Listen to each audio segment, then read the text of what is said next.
ஓங்கி உயர்ந்த அடர்ந்த வனத்திற்கு நடுவே ஆபத்தான குகையில் இருந்து 2 குழந்தைகளுடன் ரஷ்யாவை சேர்ந்த பெண்ணை கர்நாடக போலீசார் மீட்டுள்ள சம்பவம் அதிர்ச்சியை ஏற்படுத்தியுள்ளது. திகிலூட்டும் சம்பவத்தை விவரிக்கிறது இந்த செய்தி தொகுப்பு. கர்நாடகாவின் கடலோர மாவட்டமான உத்தர கன்னடத்தில் உள்ள அடர்ந்த வனப்பகுதியில் சுற்றுலா பயணிகள் சட்டவிரோதமாக மலையேற்றம், சவாரி ஆகியவற்றில் ஈடுபடுவதாக போலீசாருக்கு தகவல் கிடைத்தது. இதனையடுத்து அங்கு ரோந்து சென்ற போலீசாருக்கு பெரும் அதிர்ச்சி காத்திருந்தது. கோகர்ணா மலையில் ராமதீர்த்தா பகுதி அருகே உள்ள குகையில் காய வைக்கப்பட்டிருந்த துணிகளை கண்டு போலீசார் வியந்தனர். ஆபத்தான காட்டுப்பாதை வழியாக குகையை நோக்கி சென்ற போலீசார் அங்கு பளிர் கண்கள், தங்க நிற கூந்தல் உடன் இருந்த சிறுமியை கண்டு என்ன சொல்வதென்று தெரியாமல் அச்சத்தில் உறைந்து நின்றனர். ஒரு வழியாக சுதாரித்துக் கொண்டு குகையை அடைந்த போலீசார் அங்கு தாயுடன் 2 குழந்தைகள் வசித்து வருவதைக் கண்டு அதிர்ந்து போயினர்.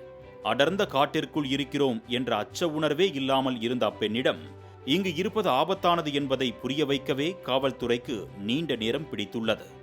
இறுதியில் அவர் ரஷ்யாவைச் சேர்ந்த 40 வயதான நினா குடினா என்பதை அறிந்த போலீசார் அவருடைய 6 வயது மகள் பிரேமாவையும் 4 வயது மகள் அமாவையும் மீட்டு வனத்திற்கு வெளியே அழைத்து வந்தனர்.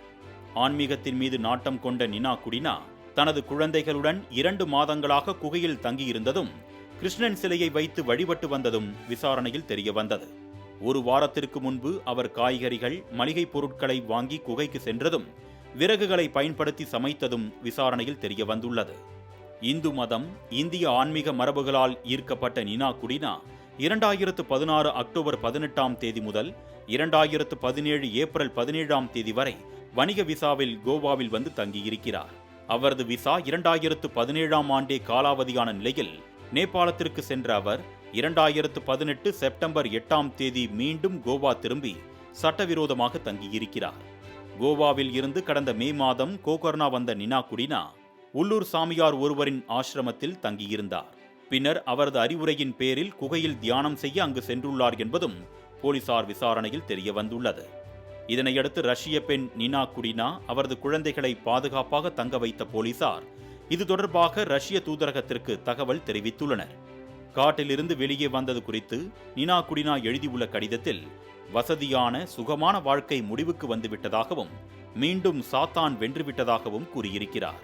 நினா குடினாவின் மகள்கள் இந்தியாவில் பிறந்ததாகவும் கூறும் போலீசார் அவர்களை பாதுகாப்பாக ரஷ்யாவுக்கு திருப்பி அனுப்பும் நடவடிக்கையில் ஈடுபட்டுள்ளனர்.